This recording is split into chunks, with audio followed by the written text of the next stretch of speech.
ranks as the safest in terms of its perceived safety, that would be Singapore. The number 2 and 3 perceived safety countries, Turkmenistan and Uzbekistan. America comes in at number 60 on the list. Remember, this is an index of perceived safety, but it's often that perception that drives our decisions more than reality itself. For more information, visit petergreenberg.com. I'm Peter Greenberg, and this is today's Eye on Travel Minute.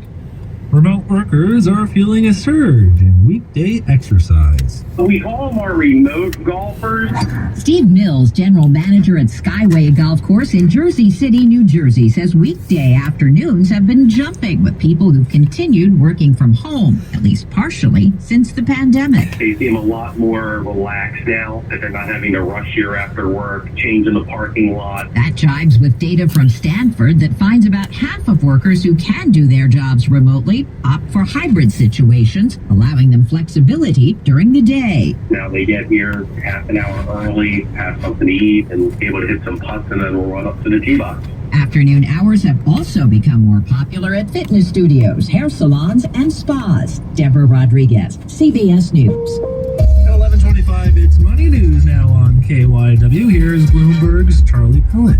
If you want to know how many workers are returning to the office, keep tabs on the water cooler business. When COVID first hit, average machine usage dropped by 90%. Sean Grundy is the co-founder and CEO of Boston-based Bevy, whose water coolers are in 5,000 businesses and stay in touch with headquarters via the internet. It turned out that the internet connectivity was also really useful for figuring out what industries go to the office, what parts of the country go to the office. Providing a real-time glimpse of who's back in the office. Our machines on average are being used at a little over 50%, like about 55% of pre-COVID levels. So we can see that if we average out the country, people are basically in the office 2.5 days a week. Using a water cooler as a return-to-office benchmark carries some heavy symbolism, given that the gathering points are an oft-cited metaphor in the debate over the value of in-person work.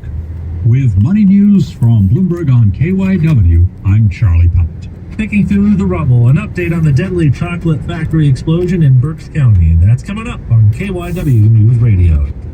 KYW News Radio 103.9 FM. Depend on us. Join us at Odyssey as we all do our one thing. Together, millions of things for our planet. Fairmount Park Conservancy brings parks to life. The Conservancy works with the City of Philadelphia and its communities to improve access to nature for everyone, for today and for the future. As park champions, the Conservancy invites you to connect with your neighborhood parks this spring. Volunteer at weekly sessions all year long, or with your local friends group to love your park in May. For information or to sign up, visit myphillypark.org. You might think this is what a construction site sounds like, or a commercial kitchen, or a monster truck rally, but it's actually just an old heating system.